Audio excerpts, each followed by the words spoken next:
पापा कहते हैं बड़ा नाम करेगा, बेटा हमारा ऐसा काम करेगा। मगर ये तो कोई न जाने कि मेरी मंजिल है कहाँ। पापा कहते हैं बड़ा नाम करेगा, बैठे हैं मिल के सब यार अपने, सबके दिलों में अरमाए हैं वो जिंदगी में कल क्या बनेगा, हर एक नजर का सपना ये है कोई इंजीनियर का काम करेगा, बिजनेस में कोई अपना नाम करेगा। मगर ये तो कोई न जाने कि मेरी मंजिल है कहाँ। पापा कहते हैं बड़ा नाम करेगा।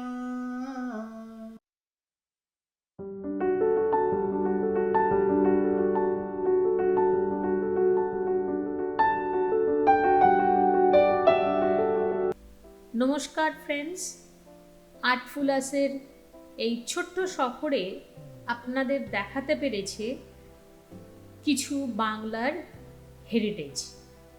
আমরা হেরিটেজ নিয়েই কাজ করতে ভালোবাসি। এই হেরিটেজের সফরে প্রথমেই যেটা আমাদের মনে হয় সেটি হচ্ছে শিক্ষা। তাই আর্টফুলাস আজ আপনাদের দেখাবে বাংলার কিছু হেরিটেজ কলেজ। আর আজকে আমরা বন্ধুদের দেখাবো কলকাতার হেরিটেজ কলেজগুলির কিছু গল্প। হ্যাঁ, তাই আমাদের সঙ্গে থাকুন, চ্যানেলটি স্কিপ না করে ভিডিওটি দেখুন। আশা করছি কিছু দরকারি তথ্য আপনাদের আমরা দিতে পারবো। তো আমাদের এই সফরে প্রথম কলেজটি দেখা। প্রেসিডেন্সি কলেজে প্রতিষ্ঠা হয়েছিল 1817। তখন নাম ছিল হিন্দু কলেজ। এই হিন্দু কলেজ হলো এশিয়ার ফার্স্ট কলেজ।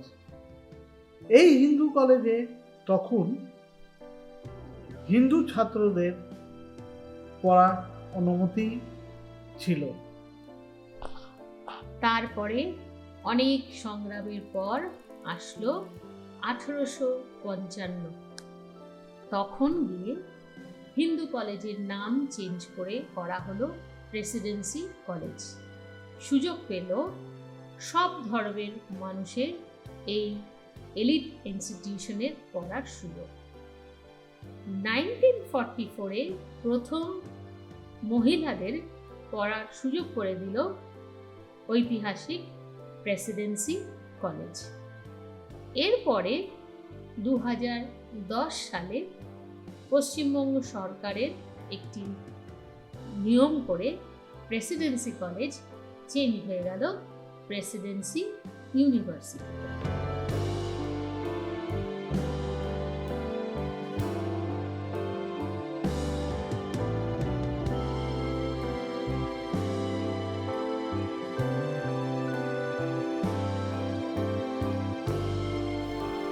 ষোলো একর জমি নিয়ে আমাদের প্রিয় প্রেসিডেন্সি ইউনিভার্সিটি। আর এই প্রেসিডেন্সি ইউনিভার্সিটিকে 4টে ভাগে ভাগ করা যায়: Bakers building, NS building, campus আর গার্ড হাউস। ঢুকতে বাঁ দিকে রয়েছে গার্ড হাউস।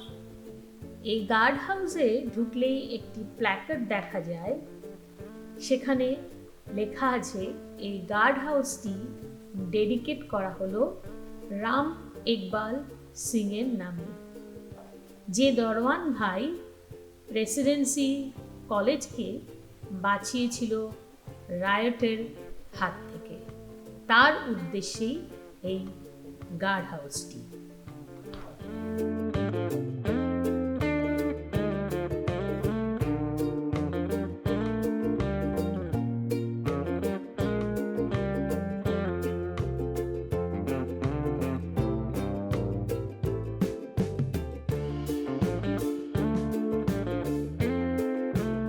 আমাদের কলকাতার এবং তথা ভারতবর্ষের সবচেয়ে পুরনো কলেজের অনেক ইতিহাস ছড়িয়ে রয়েছে।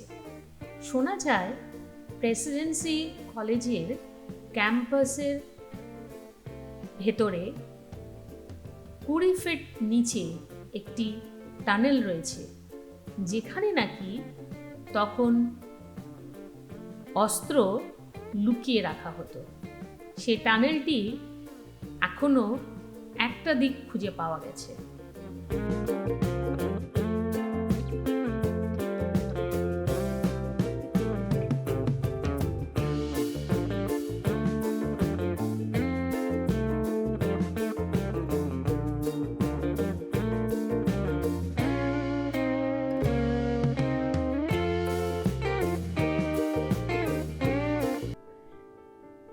এরপরে কলেজ হলো বিশপ কলেজ। তৈরি হয়েছিল 15 ডিসেম্বর 1820 শিবপুরে, বটানিক্যাল গার্ডেনের ঠিক পাশে।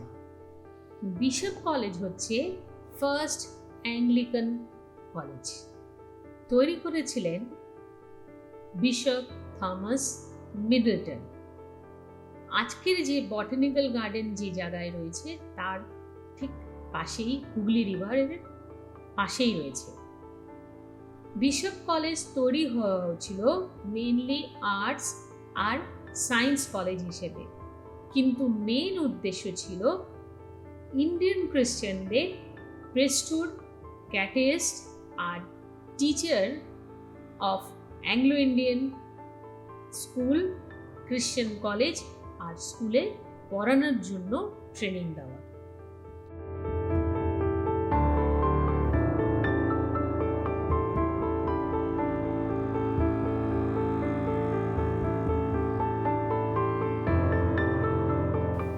(1857) যখন ক্যালকাটা ইউনিভার্সিটি তৈরি হলো, তখন বিশপ কলেজের স্টুডেন্টরা ক্যালকাটা ইউনিভার্সিটির আন্ডারেই পরীক্ষা দেওয়া শুরু করলো।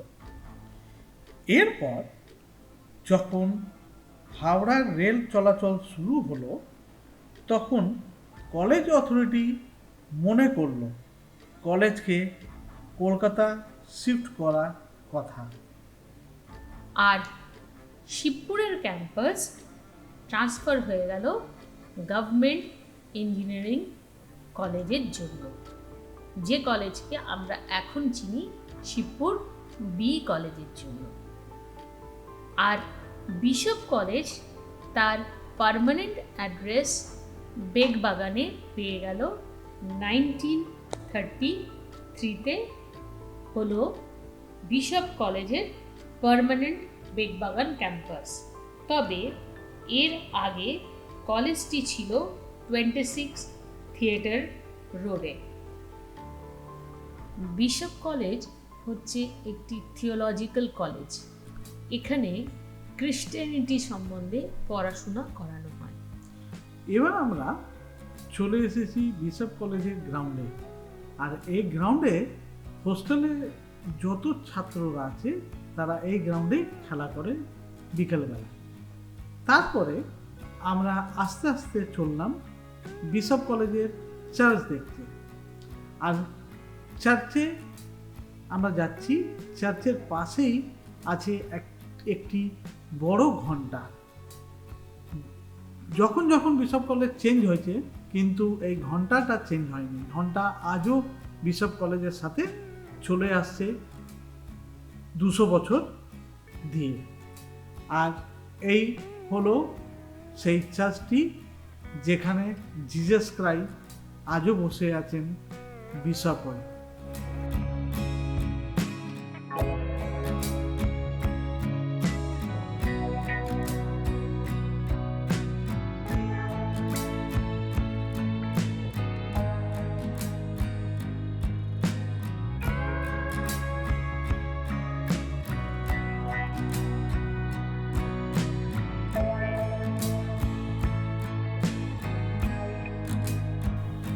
বিশপ কলেজ দেখার পর আর্টফুলাস চলে আসলো কলেজ স্ট্রিটের সংস্কৃত কলেজে।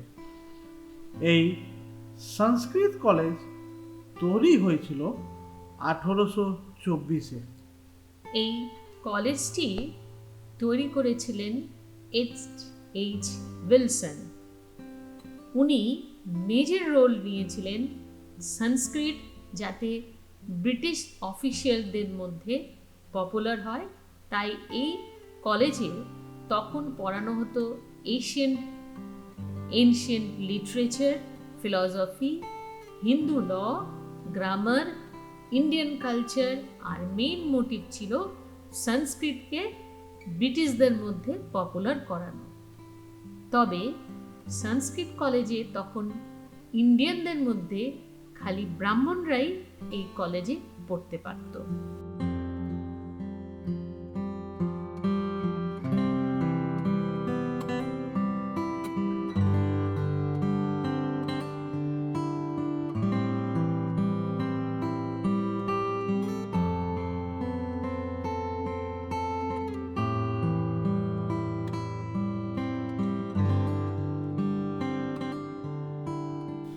এইটিন 1851-এ যখন ঈশ্বরচন্দ্র বিদ্যাসাগর কলেজের প্রিন্সিপাল হলেন, তখন উনি ব্রাহ্মণ ছাড়া সকলের পড়ার সুযোগ করে দিলেন।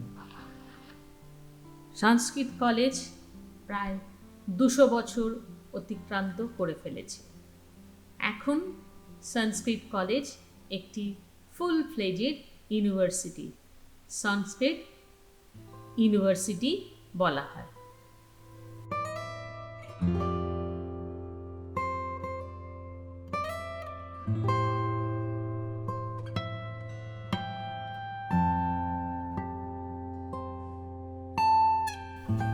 এই সংস্কৃত কলেজ হচ্ছে ভারতবর্ষে বলা যায় one of the finest set of academic excellence.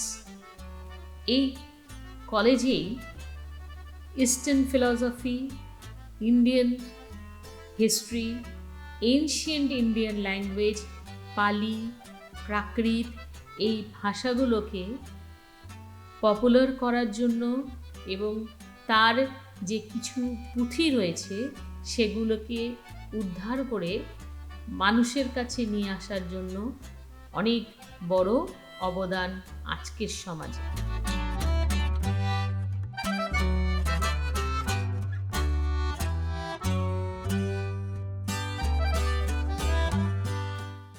সংস্কৃত কলেজের লাইব্রেরি বলা যেতে পারে ভারতবর্ষের বৃহত্তম লাইব্রেরির মধ্যে পড়ে। এই কলেজের লাইব্রেরিতে 2 লাখের উপরে বই রয়েছে। তার সঙ্গে 20,000-এরও উপরে কিছু ম্যানুস্ক্রিপ্ট রয়েছে। তার মধ্যে রেয়ার ম্যানুস্ক্রিপ্টও খুব কম নয়।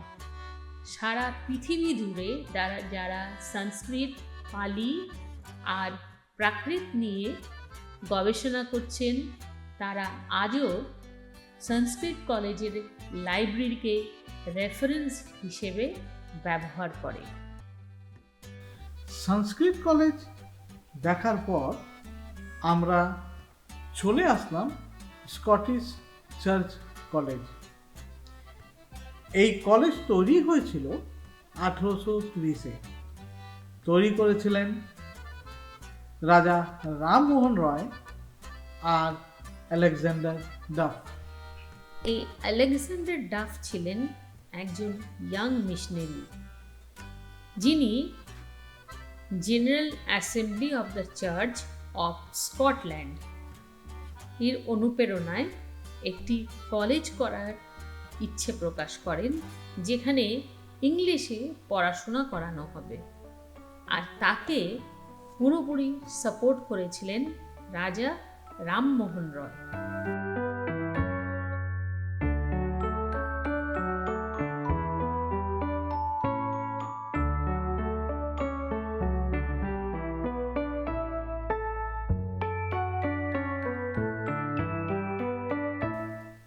রাজা রামমোহন রয়, আলেকজান্ডার ডাফ আর তাকে সাপোর্ট করেছিলেন এনাদের তখনকার governor general of India Lord William Bentinck. প্রথমে কলেজ ক্যাম্পাসটি ছিল ফিরিঙ্গি কমল বোসের বাড়িতে, আপার চিতপুর রোডে। 1836-এ কলেজ চলে আসলো গোরাচাঁদ বসাকের বাড়িতে। তারপরে 1837 23 ফেব্রুয়ারি কলেজের ভিত্তিপ্রস্তর স্থাপন করা হলো। তখনকার জন থমসন ইস্ট ইন্ডিয়া কোম্পানির এই বিল্ডিংটি ডিজাইন করে দিলেন।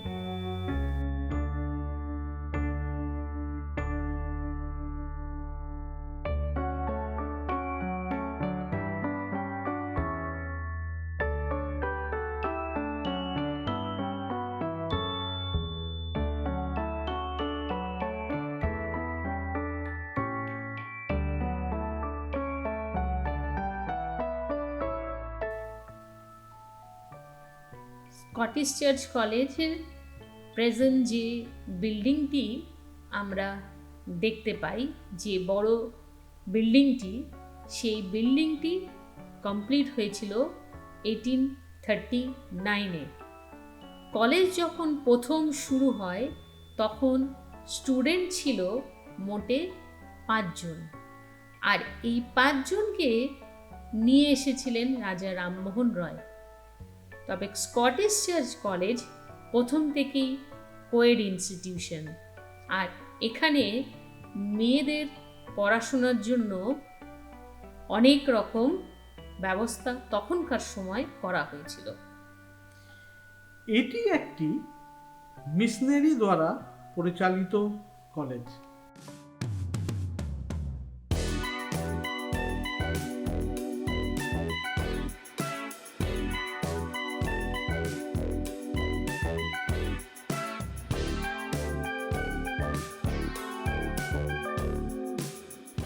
স্কটিশ চার্চ কলেজ দেখার পর এবার চলে আসলাম মেডিকেল কলেজ। তৈরি হয়েছিল 1835-এ জানুয়ারি 28, আর এই মেডিকেল কলেজ তৈরি করেছিলেন লর্ড উইলিয়াম বেন্টিং। এটি হচ্ছে এশিয়ার ফার্স্ট মেডিকেল কলেজ।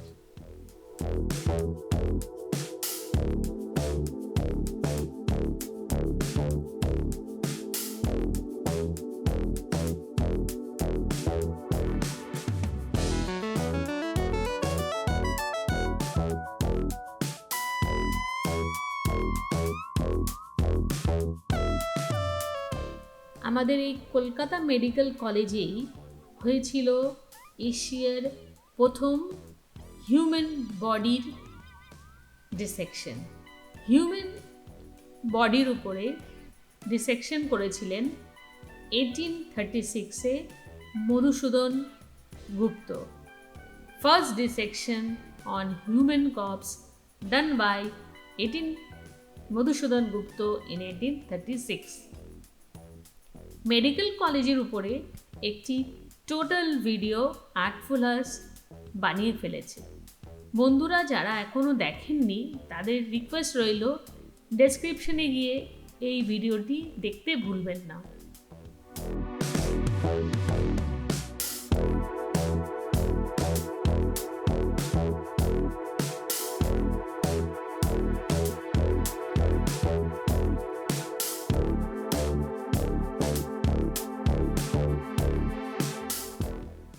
আর এই কলেজের ফার্স্ট ব্যাচ বের হলো অক্টোবর 30, 1838-এ।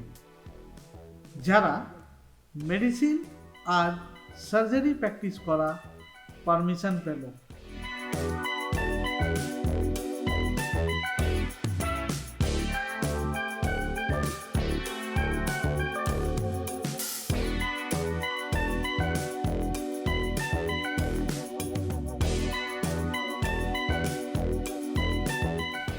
আমাদের এই মেডিকেল কলেজ বিল্ডিং এটি হচ্ছে এশিয়ার সবচেয়ে পুরনো medical college hospital building.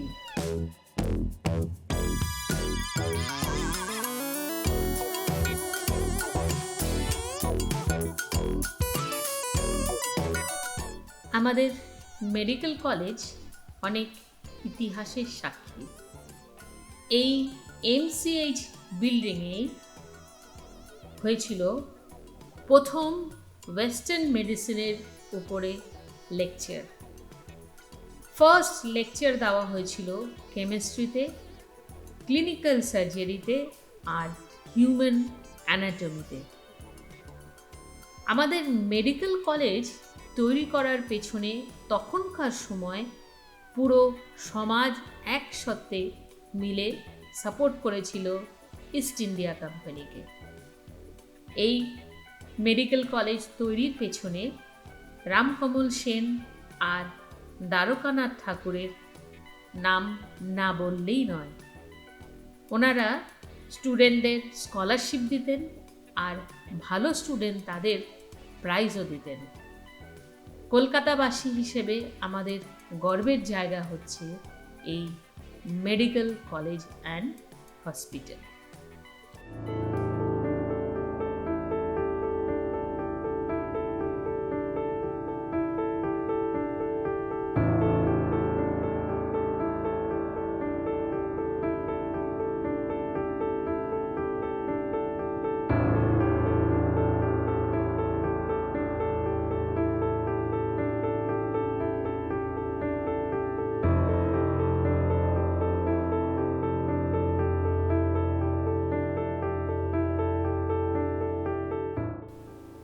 Medical college দেখার পর এবার চলে আসলাম আমরা সেন্ট জেভিয়ার্স কলেজ। এই কলেজ তৈরি হয়েছিল 1860-এ। এই কলেজটি নাম হয়ে গেল Saint Xavier's college. Saint Francis Xavier তার নামকরণে। সেন্ট জেভিয়ার্স কলেজ এটি একটি Catholic college.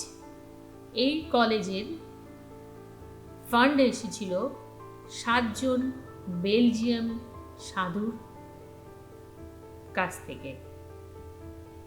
Saint Xavier's college যখন শুরু হয় তার 2 বছর পরে এটি কলেজটি স্টার্ট হয়। Present address 30 Park Street. 1862-তে 40টি স্টুডেন্ট দিয়ে শুরু হয়েছিল সেন্ট জেভিয়ার্স কলেজ। এর 2 বছরের মধ্যেই কলেজটি ক্যালকাটা ইউনিভার্সিটির অ্যাফিলিয়েশন পেয়ে যায়। আজও আমাদের সেন্ট জেভিয়ার্স কলেজ তার গৌরব নিয়ে এগিয়ে চলেছে। তো আজকের মতো বন্ধুরা এই ইউনিভার্সিটি নিয়ে এপিসোড এখানেই শেষ করছি। এই নতুন রকম ভাবে কলেজগুলোকে আপনাদের সামনে আনতে পেরে কেমন লাগছে একটি লাইক করে অবশ্যই জানাবেন, আর কমেন্ট করুন যাতে আমরা আরও এরকম আপনাদের দেখাতে পারি। যারা সাবস্ক্রাইব করেননি তাদের বলছি চ্যানেলটি সাবস্ক্রাইব করুন আর সাথে বেল আইকনটি প্রেস করতে ভুলবেন না। ধন্যবাদ। ধন্যবাদ।